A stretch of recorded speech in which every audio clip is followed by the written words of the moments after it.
Oleh sebab itu Tuhan, mari kami siapkan hati kami, dan biarlah Tuhan kehendak-Mu yang jadi pemimpin. Haleluya. Amin. Baik Bapak Ibu yang dikasihi dalam Tuhan kita Yesus Kristus, hari ini kita masih kembali dengan topik yang luar biasa, yaitu Roh Kudus yang bekerja. Nah, Roh Kudus yang bekerja ini Bapak Ibu Saudara yang dikasihi dalam Tuhan kita Yesus Kristus, karena tema besar kita bulan 5, dan hari ini kita akan belajar dipelihara oleh Allah yang hidup.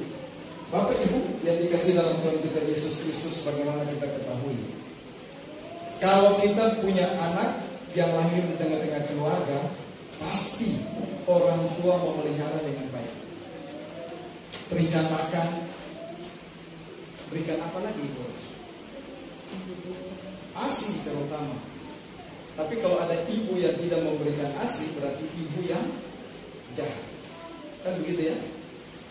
Tapi saya tahu ibu-ibu daerah Syamar semua baik-baik, cantik-cantik, bapaknya ganteng-ganteng, bahkan yang belum menikah pun cantik-cantik, ganteng-ganteng, luar biasa. Oleh sebab itu kalau kita lihat pemeliharaan dalam keluarga begitu sangat luar biasa, bahkan sampai masa depan anak kita sudah belum dipersiapkan sama orang tua. Kalau ada orang tua yang belum mempersiapkan masa depan anak-anak, masuk dalam pemulihan. Hubungi Pak Yan atau Ibu Ros, kita bikin jadwal. Supaya apa? Masuk dalam pemulihan. Karena saat ini anak-anak kita udah masuk dalam pemulihan. Yang penting udah bisa duduk diam dengan Allah bekerja. Nanti ya, besok-besok kita keluar ke ruang kesaksian. Karena sekarang ini pandemi sudah mulai tidak begitu ketat lagi ya. Jadi kita akan dengar kesaksian dari anak-anak kita, bagaimana mereka dilawan dan Allah berbicara buat mereka. Karena apa? Allah memelihara mereka. Sama seperti kita orang tua. Nah kalau kita orang tua, anak-anak kita nggak pelihara, bahaya. Berarti bapak yang jahat. Tapi Alkitab nggak pernah katakan begitu. Alkitab katakan kalau bapaknya yang jahat saja tahu memberikan apa yang anak itu minta, bagaimana bapak kita di surga, gitu ya? Seorang bapak yang bapaknya yang jahat itu, kalau Ibu Ros biasa dengar bapak yang jahat itu seperti apa Ibu Ros? Karena saya hidup di zaman sudah jahat, jadi saya bingung menempatkan diri seperti bapak yang jahat seperti apa ya? Barangkali perampok, gitu ya, keluar masuk penjara. Tapi coba anaknya dia pelihara nggak? Nggak mungkin dia nggak pelihara, pasti. Bahkan masa depan pun dia sudah siapkan. Nah sekarang kita belajar dari seorang tokoh yang luar biasa. Memang kita bukan Ayub, ingat ya, kita bukan Ayub. Tapi kasus Ayub ini kita mau ambil hikmahnya, beberapa pelajaran di sana untuk menjadi pegangan bagi kita supaya kita melanjutkan hidup kita di dalam dunia ini. Ayub itu terkenal ya, kalau kita baca dari pasal 1 sampai pasal 42 itu jelas Ayub itu tidak pernah berbuat salah. Bahkan Allah katakan dia tidak bercela, dia adalah benar. Tapi ingat, orang benar perlu diizinkan enggak untuk harus masuk dalam pencobaan? Ingat, Allah tidak pernah mencobai, ya, Allah tidak pernah mencobai siapapun. Tapi Allah izinkan pencobaan itu datang, kita bertahan atau tidak. Tantangan itu banyak. Kalau kita lihat tantangan itu sebenarnya di dalam keluarga ini kan istri atau suami yang membuat kita itu tidak maju dalam hal rohani, bahkan menghambat berkat-berkat yang Tuhan sudah siapkan. Oleh sebab itu mari kita buka Ayub pasal 24 ayat yang ke-7 sampai ayat yang ke-17. Tapi saya mau kita baca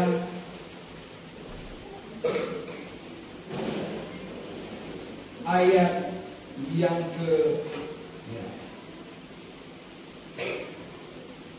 boleh kita akan baca ayat yang ke-10 ya.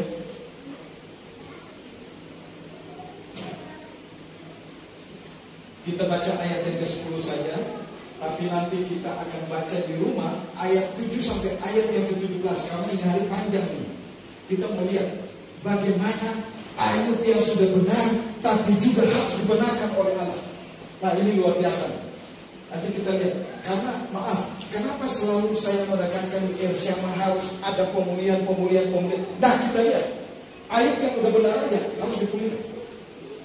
Dia nggak ada salah, tapi dia dipulihkan karena dia juga memulihkan orang lain. Nah, ini paling penting dalam kehidupan kita sebagai orang percaya. Mari kita lihat ayat yang ke-10, kita baca bersama-sama. Demikian firman Tuhan. 2, 3, 4.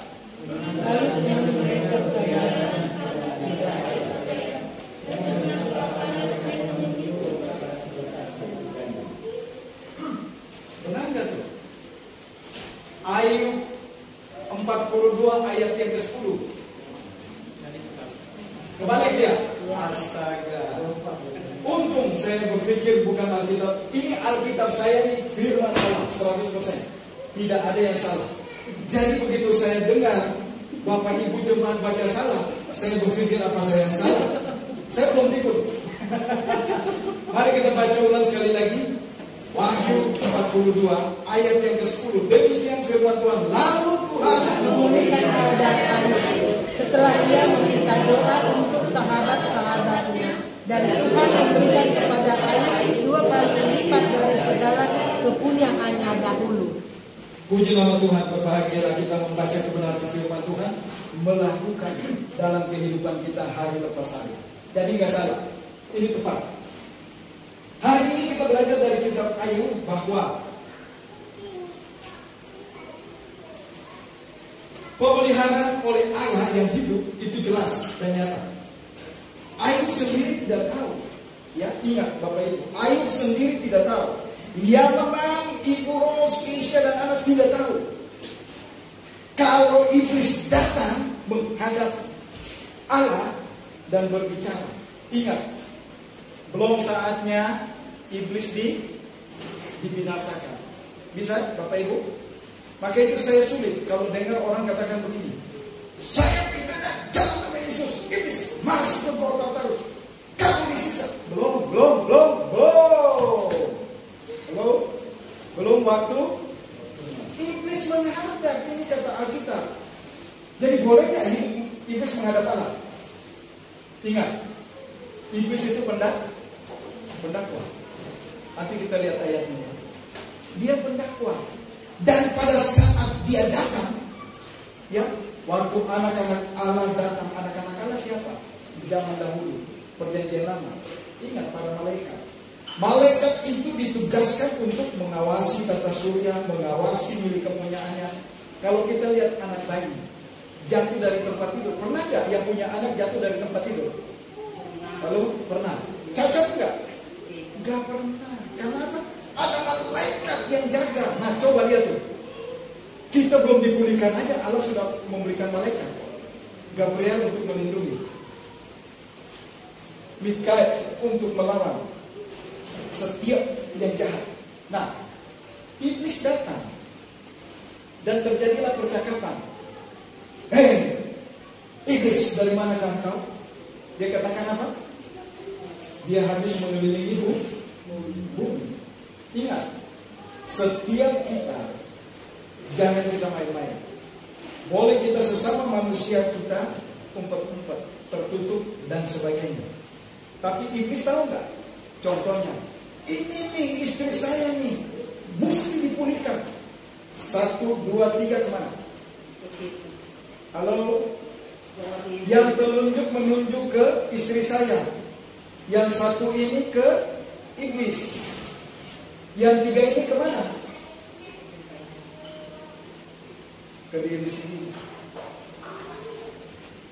Jadi waktu kita lakukan sesuatu, hanya kita dengan Tuhan yang tahu. Tapi ingat, pendakwa kita tidak tinggal diam. Hei yang teman, mana? Katanya pergi pelayanan, gitu ya. Tapi kok nongkrong di kedai kopi. Istri telepon bilang hujan Pak, jadi istirahat sebentar. Begitu kan? Ingat, bohong kecil, nipu-nipu, buat kita nggak apa-apa, tapi buat iblis itu sudah dosa. Oleh sebab itu iblis datang menghadap Allah untuk melaporkan setiap kita umat manusia yang berbuat dosa. Jadi jangan berpikir begini, saya sudah jadi hamba Tuhan aman. Wow, bahaya. Apalagi hamba Tuhan. Dan kita tahu bahwa di gereja itu iblis bekerja luar biasa. Dia lapor, yang ini begini, yang ini begini. Allah catat. Maka itu waktu terjadi komunikasi antara Allah dengan iblis, iblis lapor, iya, aku melihat hambamu Ayub itu luar biasa. Dia tidak pernah berbuat kesalahan. Coba, iblis gak dapat kesalahannya. Iblis gak dapat, dan iblis sudah bisa menjama dia. Karena apa?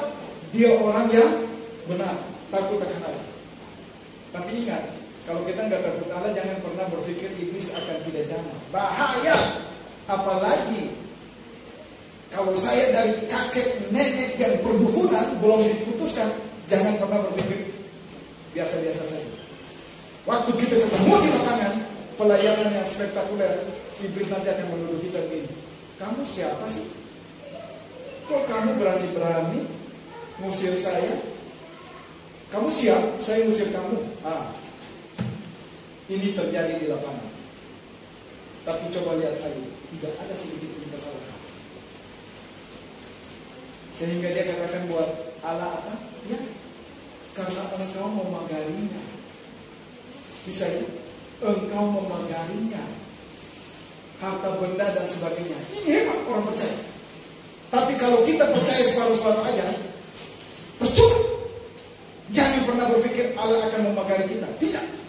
Maka itu perdukunan akan kena kepada kita. Tapi kalau kita sudah menjadi orang benar, luar biasa. Gak usah takut. Di mana perdukunan? Datang.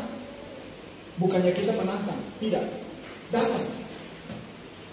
Kalau ada rumah dukun yang murah, kita beli. Ada tempat tinggal yang memang lebih murah, ada katanya di situ rumah, kita ambil. Ada nggak hantu yang takut atau coba-coba ganggu kita? Ayub tidak pernah. Dan ini kebenaran. Orang benar di dalam Tuhan dipakari. Bahkan orang-orang yang memiliki karunia penglihatan melihat orang benar itu seperti ada dalam selaput. Ini Alkitab benar. Alkitab benar. Maka itu Bapak Ibu yang saya ajarin yang sudah masuk di dalam kelas, perhatikan apa yang saya katakan dan saya ajarin kembali back to the Bible. Ini yang sama seperti Ayub. Ayub orang benar. Dia cuma bukan mementingkan dirinya, tetapi dia mementingkan juga orang lain. Oleh sebab itu dia tidak tahu percakapan antara iblis dengan Allah di surga sana, ya, tentang dia sudah terjadi. Dan akhirnya apa yang terjadi? Allah katakan apa? Ya, silakan. Dia ada dalam kuasa. Hati-hati. Iblis punya kuasa untuk bunuh kita. Jangan pernah katakan iblis tidak punya kuasa bunuh kita. Maka itu ada orang banyak kena santet. Ya, itu jelas. Kalau mau lihat santet di sini gampang. Bulan Desember tinggal ke sana. Nanti lihat bola api dari tanah naik. Ada sampai sekarang. Tapi saya belum pernah lihat. Hanya kata orang. Karena memang saya nggak tertarik. Sebab saya juga dulu seperti itu. Kalau mau jahatin orang udah tinggal pakai asap rokok, gitu ya. Baca mantra, sebut namanya, udah. Gak perlu. Nah, ini nyata. Oleh sebab itu mari, kalau ada hal-hal yang memang mengganggu kita selama ini, berikan diri untuk kita dibenarkan supaya kita seperti Ayub. Dan waktu iblis melihat kita, iblis gemetar. Coba, iblis datang, iblis katakan kepada Allah, iya karena engkau memeganginya. Jadi iblis tidak berhak menjamah, tidak punya kemampuan. Sekalipun dia punya hak atas kita umat manusia. Tapi Allah mengizinkan itu terjadi bagi Ayub. Dan dia katakan apa? Silakan. Tapi ingat, hanya satu yang gak boleh. Apa itu? Nyawa. Bisa ya? Allah gak pernah izinkan orang percaya, orang yang dikasihaninya, orang yang berkenan di hadapannya untuk dibinasakan oleh iblis. Tidak. Pencobaan boleh terjadi, Allah izinkan itu. Tapi ingat, Alkitab katakan apa? Pencobaan itu tidak melebihi kemampuan kita. Allah tahu, Allah ukur kemampuan kita. Oleh sebab itu, orang percaya jangan pernah takut. Saya bersyukur kita di sini melihat mujizat-mujizat terjadi bukan kebetulan. Apa yang saya perkatakan selalu nyata. Maka itu saya ajarkan buat kita jemaat, hati-hati dengan omongan kita. Ini juga yang terjadi kepada teman-teman kami.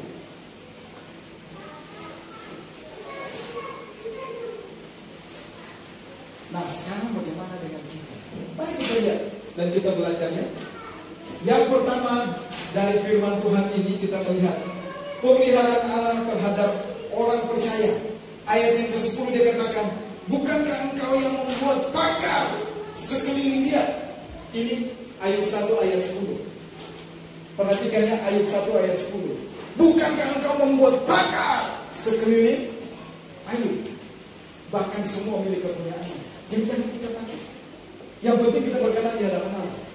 Apapun yang kita lakukan, jangan pernah takut. Allah ada di depan kita. Waktu itu saya tidak pernah takut. Kalau ada dukun yang mau nantang saya, gua sambil silakan. Di sini sering. Kadang-kadang itu waktu-waktu tertentu baunya bau bangke gitu ya. Tapi aneh, anak-anak nggak pernah cium. Yang hanya sering cium istri dan saya. Tapi apakah kita takut? Sepele. Nama Yesus, nama yang berkuasa, nama di atas segala nama. Inilah yang Ayub pegang. Oleh sebab itu yang pertama kita lihat pemeliharaan Allah terhadap orang percaya. Bukankah engkau yang membuat pagar sekeliling dia dan rumahnya serta segala miliknya? Hebat kan? Maka itu saya bingung. Kalau ada hamba Tuhan yang dalam pelayanan sudah persiapan peperangan rohani, masih berdoa lagi, Tuhan tutup bungkus. Aduh, gimana? Ya, orang itu butuh ditolong. Bisa? Ya dari rumah dong persiapan. Setiap hari udah siap, sedia. Bisa? Karena ingat ini firman Tuhan. Tanpa kita berdoa, kita berbicara kepada Allah, Allah sudah memagari kita dengan kuasanya, sehingga iblis tidak berhak mengganggu kita. Mengganggu, jangankan menjamah, mengganggu, nggak bisa. Kebenaran dia. Ini yang pertama. Apa yang dikerjakannya telah kau berkati, dan apa yang dimilikinya makin bertambah di negeri itu. Coba kita lihat, ini orang percaya. Jadi kalau orang percaya kita lihat begini. Bapak Ibu kalau mau kenal saya, Pak Yaneman, nanti begini. Siapa sih pendeta Yaneman? Cari tahu dia siapa. Jangan cuma salah itu. Bagaimana latar belakangnya? Bagaimana pertobatannya? Tanya.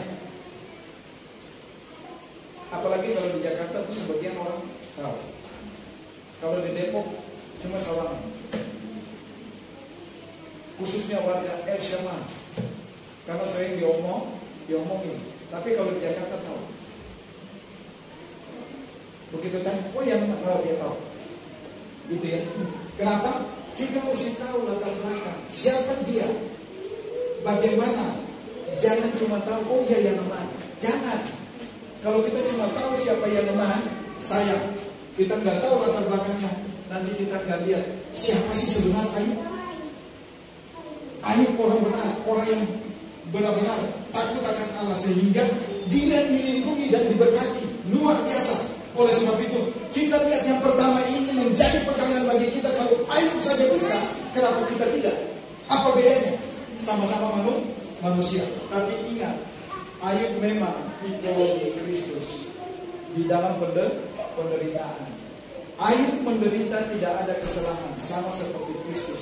Kristus juga menderita. Sayang, sambil minum, gelas taruh di sana saya, nanti basah. Ya, minum terus taruh gelas di sana saya. Nanti ntar baru kita minum bawa ke sini. Ya, ini yang pertama. Yang kedua, iblis diberikan kuasa atas manusia. Nah, jadi jangan pernah berpikir begini, saya udah setia ke gereja, saya udah S3 teologi, konsen, percuma. Bagaimana hubungan kita dengan Allah? Ini yang dia tutup. Karena ingat, iblis selalu meminta. Ini yang memang bagaimana? Jangan dia berdiri di mimbar ngomongnya benar, tapi di luar sana neko-neko, bahaya. Kecil, hanya mulut kita kecil. Tapi dari situ ingat, hal-hal yang jahat akan terjadi. Oleh sebab itu firman Tuhan dengan tegas dan jelas katakan, dari mulut yang satu keluar berkat atau kutuk. Mana yang kita mau keluarkan dari mulut kita? Kebenaran atau kebohongan? Nah, ini yang kedua. Iblis diberikan kuasa atas manusia. Ayub 1 ayat 12 katakan begini. Maka firman Tuhan kepada iblis, nah, segala yang kupunyai ada dalam kuasamu. Jadi segala yang dipunyai oleh Ayub ada dalam kuasamu. Coba lihat. Jadi perhatikan Bapak Ibu, ini Ayub yang sudah ada dalam Tuhan. Bagaimana kita yang punya hubungan dengan Allah yang cuma Senin, Kamis, Jumat, Sabtu, ya, yang mementingkan diri sendiri, egois dan sebagainya. Bagaimana kalau Ayub ini tidak lagi melihat hal itu? Dia bukan mementingkan dirinya lagi, tapi mementingkan orang-orang di sekitarnya. Anaknya berbuat dosa, dia datang berikan korban untuk penghapusan dosa bagi anak-anaknya. Tapi coba lihat, Allah katakan, ya, apa yang punyanya kuberikan. Jadi ada dalam kuasa iblis. Coba lihat. Dan dia katakan apa? Hanya jangan engkau mengulurkan tanganmu terhadap dirinya. Kemudian pergilah iblis dari hadapan Tuhan. Apa? Dia hajar Ayub. Dia hajar Ayub.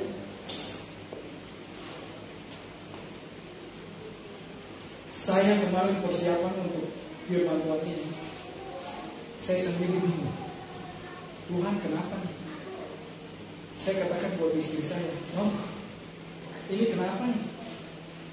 Sampai istri saya katakan begini, "Aduh, saya bawa kamu ke klinik deh." Saya bilang, "Hah? Kamu nih ada-ada aja. Kayaknya kamu tensi rendah tuh." Soalnya begini, saya antara melayang dan gimana ya? Ceritakan juga nggak bisa. Itu baru mempersiapkan tentang Ayub. Bagaimana kalau saya jadi Ayub, ya? Udah nggak tahan kali. Udah cepat minta game over kali, ya. Istri saya sampai bilang, akhirnya dia mundar mandir, carilah. Tensi kami punya, tapi baterainya kan nggak siap. Dia masih penasaran, pinjam punya tetangga. Begitu tensi, berapa kemarin saya? 38.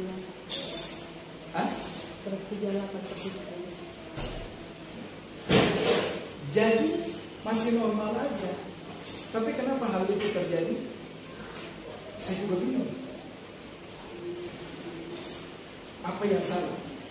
Tapi firman Tuhan itu seperti pedang bermata. Jadi apa yang saya katakan buat Bapak Ibu firman yang dikasih, saya juga mengalami bahwa bukan saya orang benar, saya juga orang yang berdosa. Tidak seperti Ayub. Barangkali bisa saja seperti sahabat-sahabat. Tapi di sini kita lihat bagaimana Pemeliharaan Allah terhadap orang percaya, Allah memagari. Yang kedua, iblis diberikan kuasa atas manusia. Jadi, iya teman, kamu mau ceritakan tentang kebenaran Ayub, kamu siap nggak?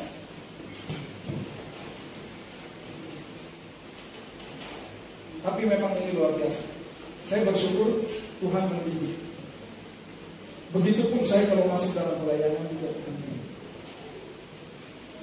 Jadi pelayanan yang saya menghadapi, Tuhan sudah beritahukan begini. Maka itu hal-hal yang unik yang Tuhan buat. Oleh sebab itu, kalau Bapak Ibu perhatikan apa yang kita ngomong, ingat, apa yang kita ngomong itu bisa terjadi. Sebab kita orang percaya. Allah bukan cuma berikan kuasa kepada iblis, tapi kita punya kuasa dan otoritas sebagai anak Allah. Lebih tinggi lagi, kita punya kuasa untuk menghadapi iblis. Tapi coba lihat, Ayub enggak. Ayub menikmati. Dan dia katakan apa? Saya lahir telanjang. Kalau saya harus kembali, halo, pakai baju yang bagus. Ya. Pakai itu boros kalau nanti payang game over. Jangan siapkan jas yang bagus-bagusan. Itu bisa kasih buat orang lain untuk pakai. Biasa-biasa saja. Kalau udah masuk dalam peti kan. Tapi kalau kamu malu supaya jangan jemaat Nora ini gak mau perhatikan, ya sudahlah. Berikan yang terbaik aja satu. Gak usah semua. Yang lain masih bisa dibutuhkan oleh orang lain. Iya, karena itu gak berarti.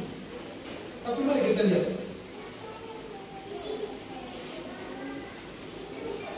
Mari kita buka satu ayat, Zakarias 3 ayat 1. Ingat, iblis diberikan kuasa atas manusia. Karena ingat, perhatikan Zakarias 3 ayat 1. Firman Tuhan katakan begini. Kemudian ia memperlihatkan kepadaku imam besar Yosua berdiri di hadapan malaikat. Ya, malaikat Tuhan. Sedangkan iblis berdiri di sebelah kanan. Sebelah kanan siapa? Nabi. Bisa ya? Untuk apa? Menghakimi. Kamu ini orang benar atau enggak? Jadi hati-hati. Jadilah orang benar seperti Ayub. Jadilah orang benar seperti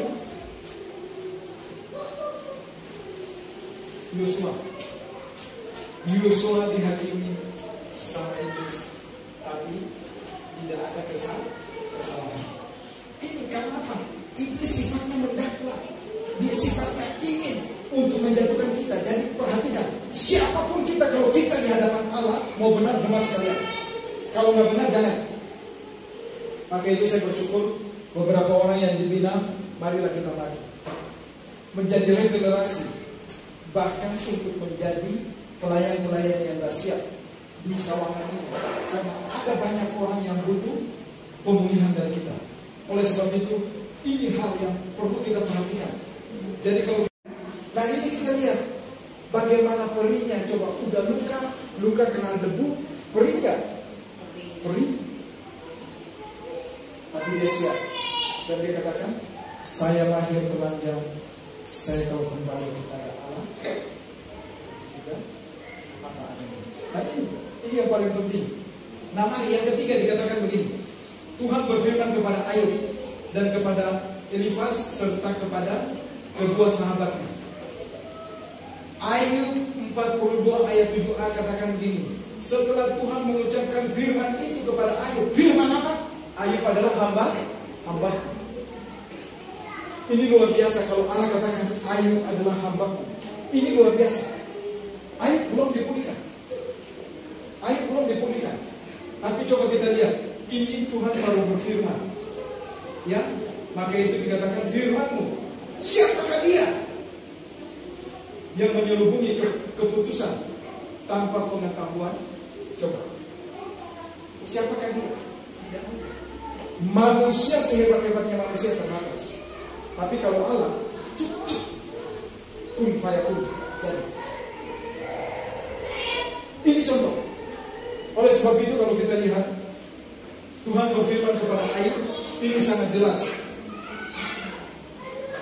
Itu sebabnya tanpa pengertian aku telah bercerita tentang hal-hal yang sangat ajaib bagiku dan yang tidak ku ketahui. Firman-Mu dengarlah, maka akulah yang akan berfirman. Aku akan menanyai engkau supaya engkau memberitahukan aku. Jadi kalau Allah bertanya, apa yang perlu kita jawab? Kita berbohong percuma. Sama. Ingat, bagi kita Allah itu memantau kita milik kepunyaannya, tidak pernah terpejam matanya. Dia tetap memperhatikan siang malam. Maka itu dikatakan tadi apa? Dipagari. Jadi iblis pun mau menjamah kita nggak akan. Jadi jangan pernah takut. Tidur aja. Apalagi kalau tidur udah berdoa. Katakan buat Tuhan terima kasih dan puji Tuhan. Sekalipun tantangan datang dalam persiapan ini, tidur enak aja. Biasanya sulit tidur. Begitu ya. Tapi enak saja. Karena apa? Allah menyertai kita orang percaya. Dan ingat, mari kita perhatikan firman Tuhan kepada Elifas dan kedua sahabatnya. Dikatakan begini dalam Wahyu Ayub 42 ayat 7b dan c. Maka firman Tuhan kepada Elifas orang Team, murka Tuhan menyala terhadap engkau dan terhadap kedua sahabatmu, karena kamu tidak berkata benar tentang aku seperti hamba-Ku Ayub. Coba, Ayub sudah menderita, Allah tetap katakan dia adalah hamba-Ku. Tapi coba yang kedua apa? Murka-Ku. Hati-hati, Bapak Ibu, perhatikan ya kata-kata kita.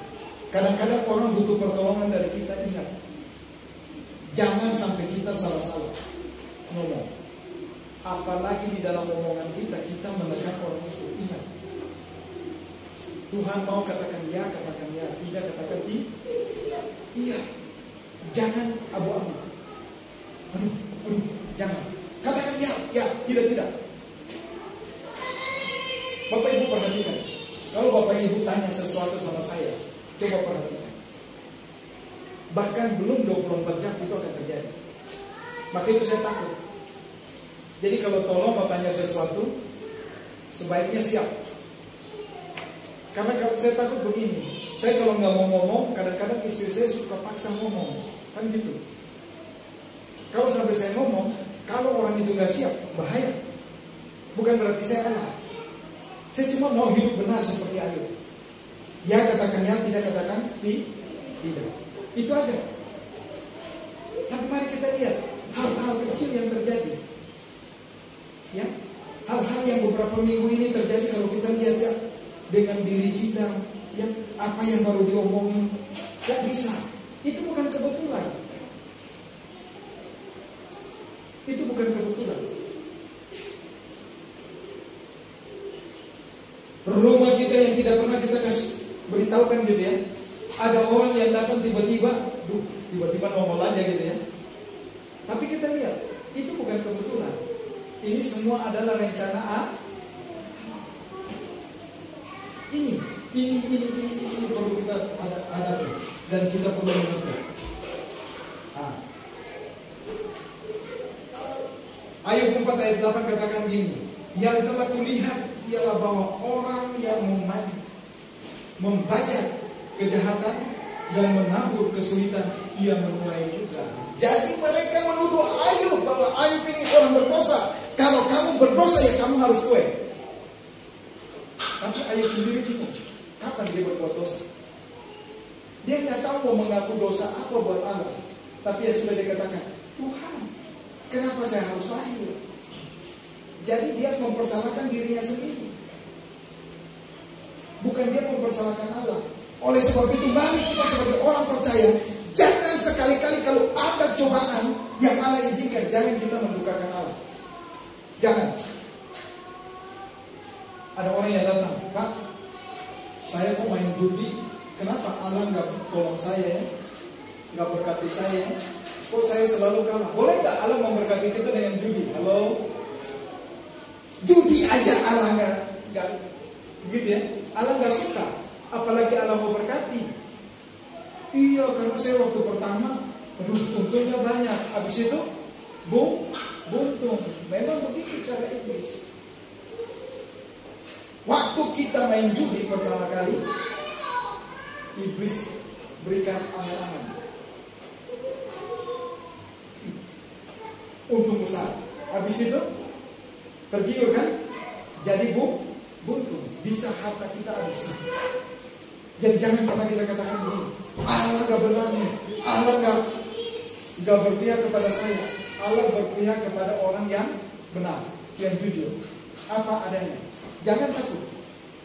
Apa adanya dan benar di hadapan Allah. Semua berkat Tuhan sudah siapkan bagi kita. Kita belum bekerja, kita sudah menerima. Amin. Amin. Karena ingat, kita memiliki kepunyaan Allah. Kalau orang tua kita saja sudah mempersiapkan masa depan kita, anak-anaknya, apalagi Allah. Yeremia 29 ayat 11 itu jelas. Rancangan yang ada pada Allah mengenai kita umat manusia, orang percaya, rancangan damai sejahtera. Kata damai sejahtera berarti anak cucu kita semua sudah terpelihara oleh Allah. Tanpa kita memiliki apa-apa, tapi kita merasa tenang dan bahagia. Itu yang paling penting dalam hidup kita. Oleh sebab itu, perkataan Ayub kepada sahabat-sahabatnya, ini paling keras nih, perkataan Ayub. Ayub 16 ayat 1-5 itu dikatakan ini.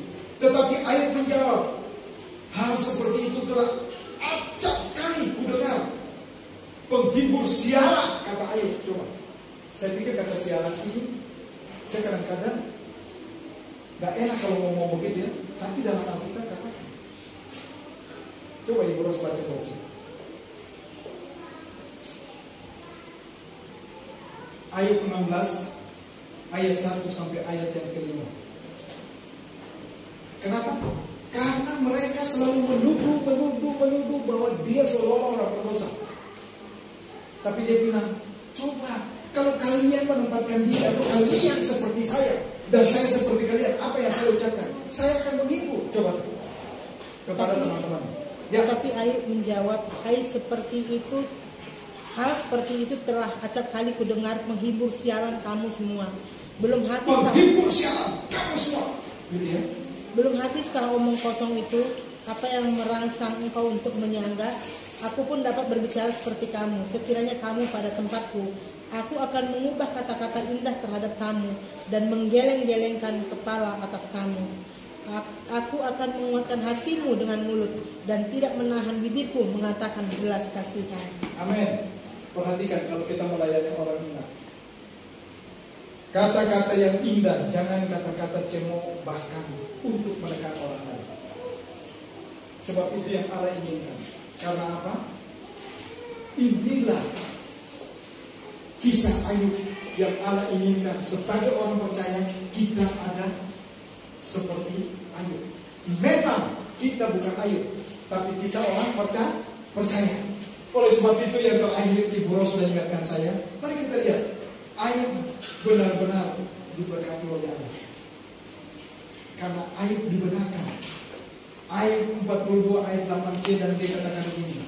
Dan baiklah hambaku Ayub minta doa untuk kamu. Coba dia katakan apa? Kalian udah tidak benar. Kalian mau dibinasakan atau tidak? Kalau mau dibenarkan oleh Allah, saya Allah, gitu ya. Allah, mari datang bawa persembahan dan minta doa sama Ayub. Jadi ingat Bapak Ibu, kalau kita tidak berkenan di hadapan Allah, jangan kita berdoa terus ngotot sama Allah. Jangan. Nanti Allah begini, kamu siapa? Lebih sadis lagi. Kamu siapa? Kamu hambaku yang jahat kok. Tapi coba lihat, mereka sudah berbuat jahat. Allah bilang apa? Datang kepada Ayub. Sebab hanya Ayub yang bisa membawakan doa itu untuk kamu dibenarkan. Jadi nggak mungkin mereka bisa membenarkan diri di hadapan Allah. Mati karena hukuman Allah. Tapi coba datang kepada Ayub. Ayub dibenarkan oleh Allah. Dan baiklah hambaku Ayub meminta doa untuk kamu, karena hanya permintaannya lah yang akan kuterima. Coba Bapak Ibu kalau melayani orang, kalau Bapak Ibu udah benar, jangan takut. Minta sama Allah, Allah akan jawab. Tapi kalau belum benar, jangan paksanya. Koreksi diri kita. Udah berkenan belum di hadapan Allah? Kalau kita berkenan di hadapan Allah, lakukan yang terbaik buat Allah. Karena waktu kita lakukan terbaik, Allah dimuliakan, iblis dikalahkan. Tapi kalau belum, jangan. Apalagi kita mau memaksakan Allah, jangan. Allah nanti akan bilang ini, duh ya teman, ya teman. Di mimbar kamu bisa ngomong begitu, tapi di luar sana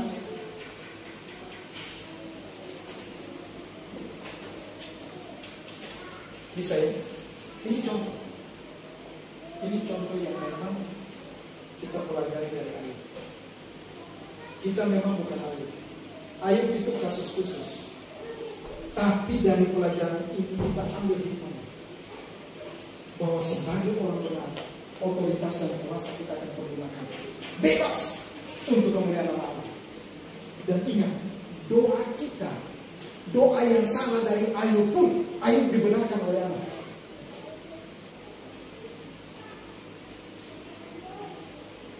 Jadi Tuhan gak butuh kata-kata yang indah.